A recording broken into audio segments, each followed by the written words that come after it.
જય માતાજી। આજે આપણે બનાવીશું ચકરી। ચકરી બનાવવા માટે મેં અહીંયા ચોખાનો લોટ લીધો છે। હું અહીંયા ચોખાના લોટની ચકરી બનાવું છું। ઘઉંના લોટની પણ ચકરી બને છે, તે લોટને બાફીને બનાવે છે। મેં અહીંયા 3 કપ ભરીને ચોખાનો લોટ લીધો છે। પછી તેની અંદર 1 વાટકી દહીં ઉમેરીશું। 3 કપ ભરીને લીધો છે એટલે મેં 1 વાટકી દહીં ઉમેર્યું છે। હવે તેની અંદર આપણે સ્વાદ અનુસાર મીઠું નાખીશું। તમે જેટલું સ્વાદ વધારે ઓછું ખાતા હો એ પ્રમાણે નાખવાનું। હવે મેં અહીંયા અજમો 1 ચમચી વાટીને નાખ્યો છે। પછી તેની અંદર આપણે 2 ચમચી તલ ઉમેર્યા છે, સફેદ તલ। હવે તેની અંદર 1 વાટકી મલાઈ, તાજી દૂધની મલાઈ ઉમેરવાની। દૂધની મલાઈ ઉમેરવાથી ચકરી ક્રિસ્પી અને પોચી પણ થાય છે। હવે આપણે તેની અંદર છાશથી લોટ બાંધીશું। લોટ બંધાઈ જાય તેટલું છાશ આપણે લેવાની, તેનાથી સરસ ચકરી થાય છે। હવે આપણો લોટ સરસ રીતે ગૂંથાઈ ગયો છે, તો હવે આપણે ચકરીના મશીનથી ચકરી પાડીશું। મેં એક બાજુ એક કડાઈમાં તેલ ગરમ કરવા મૂકી દીધું છે। આવી રીતે તમારી પાસે ચકરી પાડવાનો સંચો લઈ લેવાનો છે અને પછી તેલ લગાવી લેવાનું છે। તેલ લગાવવાથી લોટ ચીપકતો નથી। હવે આપણે તેની અંદર લોટ ભરીશું। લોટને મસળતું જવાનું ને તેની અંદર નાખતું જવાનું।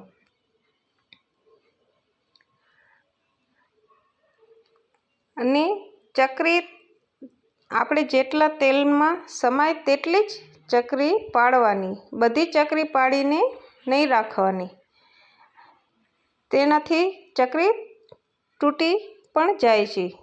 જેટલી આપણે તેલમાં સમાય તેટલી જ ચકરી આપણે અહીંયા પાડી લઈશું। મારા કડાઈમાં અત્યારે 6 થી 7 ચકરી સમાઈ જશે, હું તેટલી અત્યારે પાડું છું। જ્યાં સુધી બીજી ચકરી થાય ત્યાં સુધી આપણે બીજી ચકરી અહીંયા પાડી લેવાની, તેનાથી ચકરી સરસ બને છે।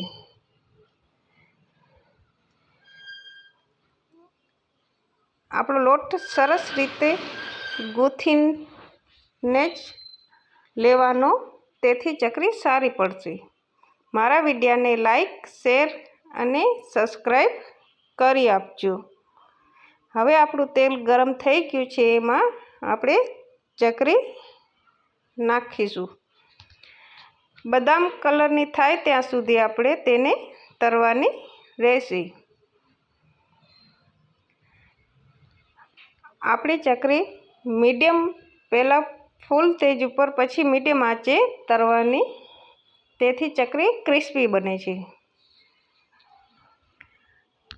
એ તમે ઘઉંની લોટની પણ ચકરી બનાવી શકો છો, તેને લોટ બાફીને પછી લેવાય અને ચોખાની ઇન્સ્ટન્ટ ચકરી બને છે।